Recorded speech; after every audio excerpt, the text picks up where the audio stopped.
6 months ago my husband came bursting into the bathroom to catch me using my vibrator in the shower.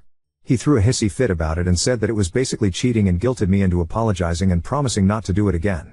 The next time we went to use my vibrator, during sex as we basically always did, it had stopped working, mysteriously in hindsight. I often used it in the shower, I guess just because that's basically the only time I get to myself. I eventually just turned to using the shower head, and one time he pounded on the door during to ask what I was doing. Again, I didn't really think much of it at the time. Tonight I was showering, and not doing anything else, and when I came out and he was being short and pissy with me. I asked if everything was okay and he says, "So how was your shower?" I said fine. Confused. He goes on to say he knows what I was doing in there, and I responded by asking what he was talking about, to which he replied that every time I shower he sits outside the bathroom door and listens to see if I'm masturbating. I was so shocked I didn't even know what to say. How can I tell him that this is a violation of my privacy and personal space without him feeling like I'm disrespecting him?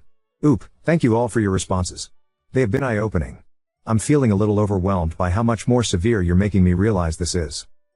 Well, just as I'm reading all these replies I'm realizing all the different ways. What I eat because he thinks everything is bad for you, what I read because the books I read are also basically cheating, who I hang out with because my friends are all losers dragging me down, that I want to go to the gym because who am I trying to show off for, why am I wearing leggings? Who am I trying to show my ass to, etc., etc., etc. As I stated in this update, I called my dad and basically just explained that we were having some issues, and just to ease my mind I wanted him to come down and be nearby when I talked to my husband. He did not press for more info and told me that he was on his way. He and my mom live / 6 hours away, so it's not exactly a very ideal ask, but he didn't even hesitate, which I am grateful for. He arrived Friday night and parked outside our condo, and we agreed that I'd call him and immediately hang up if I needed him to come inside, in case my husband got aggressive or angry. I did not expect him to, since he never has before, but some of the comments made me feel like I'd better be safe rather than sorry. I debated all day Friday about how exactly to approach this situation and how I could trigger this conversation without him shutting down or getting angry.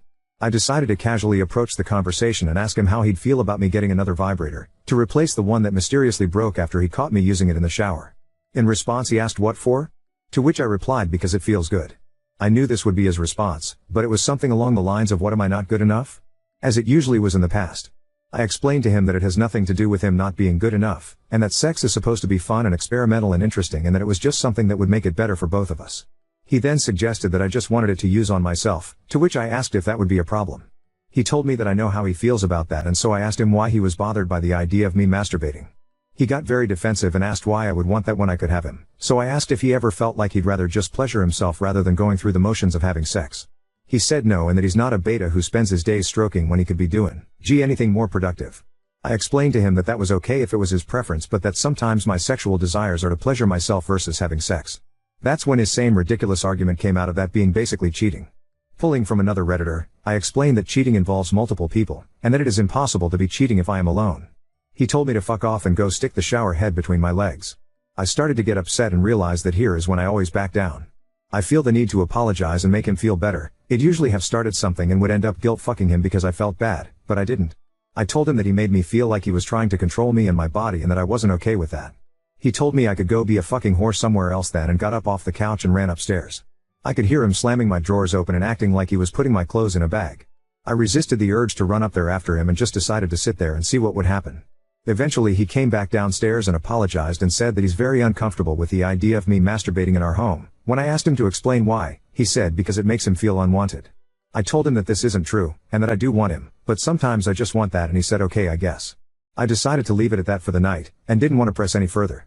I told my dad it was okay to go and that I was so sorry for wasting his time, and he told me he'd be staying the weekend at a hotel just to be safe. Eventually we went up to bed and I realized if I left it at that it would just get swept under the rug like it always does. I'd go on putting up with this until it came full circle again, and I was not going to do that to myself. I decided to ask him about him telling me that he listened to me when I showered. I told him I want Ed to talk about it, and he told me that he was just joking and that I'm a fucking moron if I actually thought he was serious. I told him that it was an odd joke, especially considering he was angry and very much not laughing when he told me. He insisted that he was joking, and I told him that I didn't believe him. He then responded by saying he wouldn't do it again. This went in circles for a bit before he finally admitted to deciding to do this after catching me in the shower. Instead of accusing him of anything, I asked him if he thought that was an invasion of my privacy, to which he informed me that we are married and I do not have privacy. I told him that was an issue and that in order to have a healthy marriage we both needed privacy. He was determined that there is no such thing as privacy in marriage, so I flat out asked him if he wanted me in the bathroom while he was pooping. He said no. I said right, because you want your privacy. He told me that's different. Over the course of the next 10 minutes or so, this escalated from a simple conversation into a full-blown screaming match, and we got absolutely nowhere in our argument. It was like talking to a brick wall.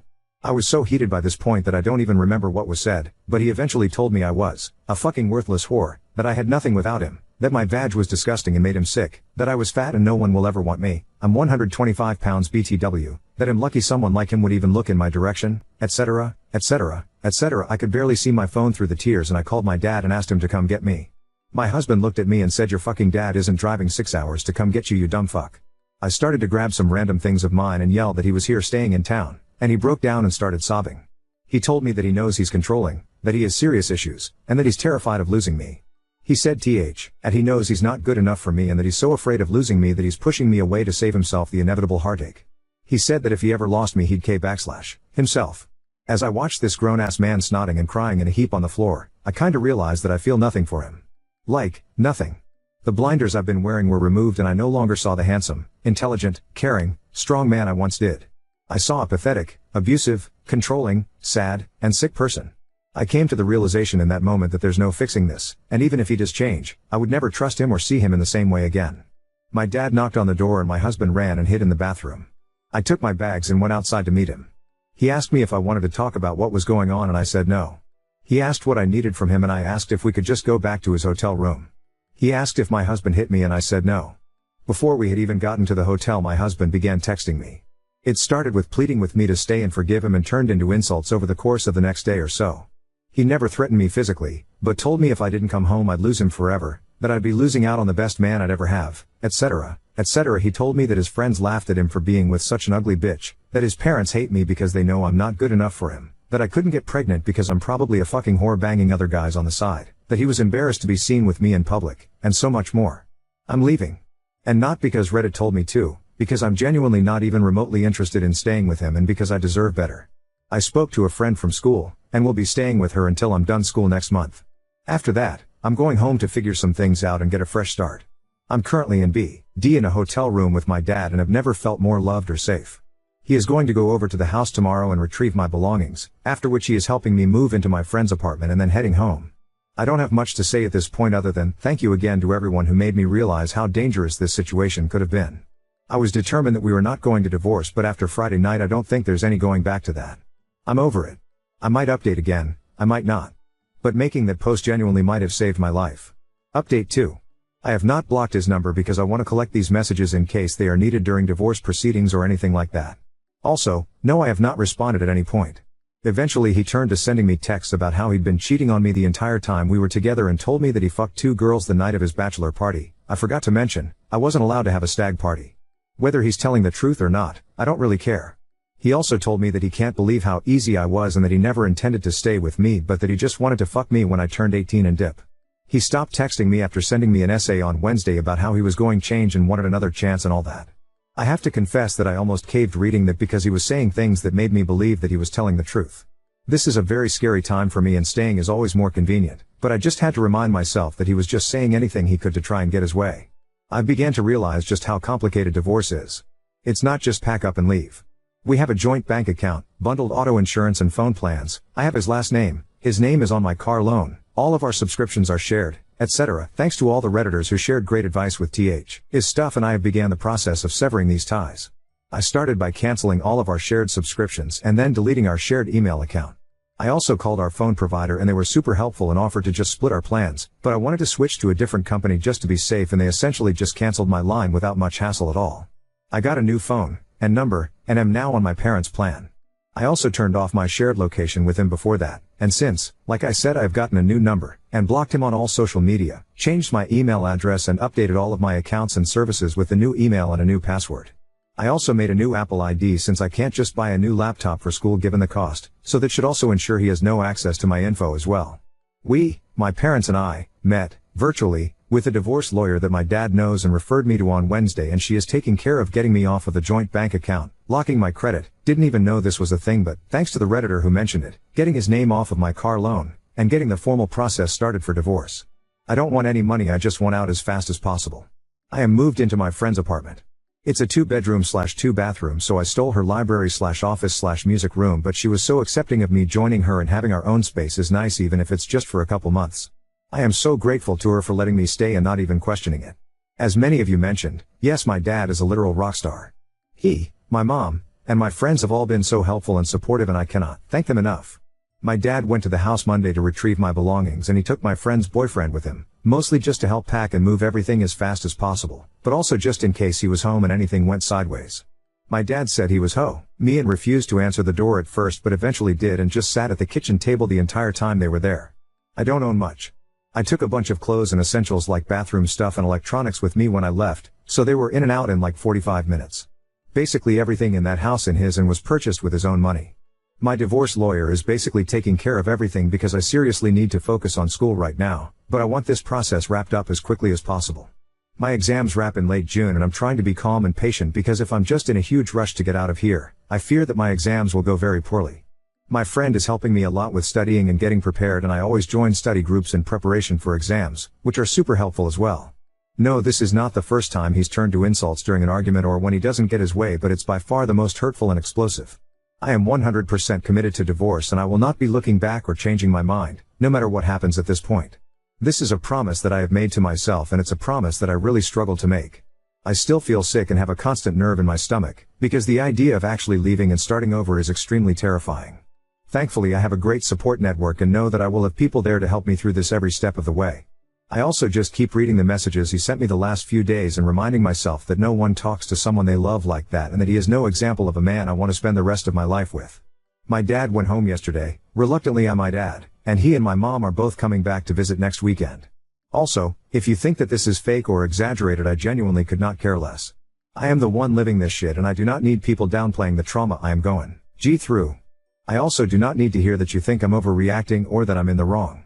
The event I originally posted about is not the only reason I am leaving. I am leaving because that post and those commenting opened my eyes to just how controlling and abusive this man is and always has been. Thanks, think that's it for now. Thanks so much to all of you for being so great to me. This is the hardest thing I've ever gone through, but I just keep reminding myself that I will be okay and that I can do this. Update 3. I'm living with a friend as I'm in the midst of a breakup from a 4-year relationship. I'm now kinda realizing that I have no idea what to do with myself when I get home from school. Anyone else experience this, and how did you overcome it? Has anyone else separated from an abusive partner and still felt like you missed them afterwards? I feel like I'm stuck in this loop of missing him and then beating myself for missing him, because how the fuck can I possibly be missing him? Any advice or support is appreciated. Hi all. It's been a while since I posted anything, so I figured I'd share a mini update. Things are going well. But also not well. I'm struggling some days and thriving others. Some days I feel relief, others I feel pain. It's all just part of the process. Living with my friend is fun but also challenging in some ways. We're having a great time, but sometimes I struggle with adjusting to the change, at no fault of hers. I talked to my department head at school about everything going on just so that they're aware, but I haven't requested any special accommodations or anything like that. Studying away here and working on the last few big assignments as well. I've met with my divorce lawyer a few times and the process has been started. Our phones, bank accounts, etc. are all separate now. His name will be off my car loan soon, my last name will hopefully be changed back soon, but there's a lot of logistics involved with this. I haven't heard him in quite a while. He finally stopped texting me after sending me a super long message about how he wanted me back and whatever. Sometimes I find myself wishing he would text me for some strange reason. I guess it makes me a little uneasy not knowing where he is or what he's up to or something. The emotions that I've been feeling are so strange and confusing. I've been working out daily, which I love, and it definitely helps me feel better. I've also been getting really into nutrition and cooking new and more interesting food. Catch me onto my wellness era. Anyways, not much else to report. Thankfully I'm safe and haven't really had any concerns with that. My parents visited once, which was nice. They text and call me every day. Like I've said before, I'm just focused on school right now. Once I'm graduated and back home, I'll finally be able to start healing and focusing on myself for a bit. Now on to second story. Fiancé keeps pressuring me to invite my estranged parents to our wedding, despite knowing the pain they caused me throughout my life. My dad left the family and went no contact when I, 35 male, was 4. My mom remarried and had 2 kids with my stepdad. My stepdad never treated me poorly but always made clear that I was Dale, fake name, to him. He was not my dad. My mom never tried to fix the relationship and honestly loved her new family and always saw me as a burden. That's what I thought, at least until it was confirmed after my freshman year of college when my mom asked me not to come home anymore. I blocked her after that phone call and have had no contact with her or my stepdad, and half-brother, since then. I do still speak to my half-sister, 25F, at her insistence, but that's my only contact. It took me a long time to deal with basically being kicked out of my family. I grew to be pretty independent and thought I'd live alone until I met my fiancée, 28F, 4 years ago. We have had a great relationship and her family opened up and invited me in, with open arms. She comes from a pretty typical suburban family and they are great. Over the years I've told her about my issues with my family. She has met my sister and she never pushed for more, until we started planning the wedding. When we started talking about who we would invite, I talked about friends from college and coworkers and she kept saying I should invite my parents. At first I thought she was just trying to gauge if I wanted to. I said I would not be inviting my parents. She said okay, but then brought it up again the next day. I calmly explained how much they hurt me, how growing up feeling you were unwanted and then having it confirmed at 19 really stunted my mental health. That over the years I have realized it's their problem and if they ever want to solve it then they can initiate, but I am in contact with my sister and it is clear they are happy insisting I don't exist. It sucks, but it's their problem that they have thrust onto me. I can't be the one to solve it. I thought it had ended, but she has brought it up 2 more times. The last one was last night. We were about to start the save the dates and she said, "Are you sure you don't want to invite your parents? I feel like I might just invite them on my side." And I snapped. I told her we should probably just throw the invitations away because if you can't respect what I've been through then I don't want to marry you. I then went to our bedroom and fumed for a while. She came in to try to talk to me and I walked out, grabbed my keys and left. I came back around 11 p.m. after hanging with friends and slept on the couch. She left for work without a word to me and I don't know where we stand. Her behavior is unacceptable, but I feel I may have gone too far. Update 1. My fiancée normally gets home around 5:30 p.m. so after I was done working, I work from home, I waited for her to show up. Got very worried when it was 6 and she still wasn't home, but around 6:15 she shows up with my sister, which was a big surprise. While my sister and I connect every Thursday, we live 45 minutes away from each other, so her popping by is not normal.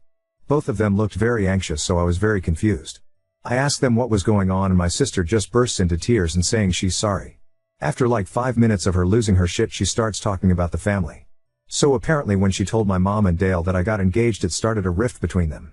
Not because they cared about me, but about how my half-brother, which is 27, is still living at home, single with no steady job. If you're thinking, wow, they kicked you out at 19 but let him stay there past when he could rent a car, don't worry, I said it out loud. My mom apparently wants to do the same to my half-brother, but Dale won't let her. So they are currently separated. With my mom living family and refusing to come back until my half-brother is out of the house. For some reason that defies all logic and reason, my sister thinks getting an invite to my wedding will bring the family together. Since it was my engagement that caused the rift. At this I blew up a bit. I told her that my engagement had nothing to do with it, that their shitty parenting and poor relationship skills caused it and don't put that shit on me. She cried even harder, and this time I was not going to console her. My fiancé is just sitting there the whole time, so while my sister is trying to get herself together, I question my fiancé about this. She also tears up a bit but tells me my sister was telling her about how I always bring up the family on our Thursday and that deep down I wanted to repair the relationship.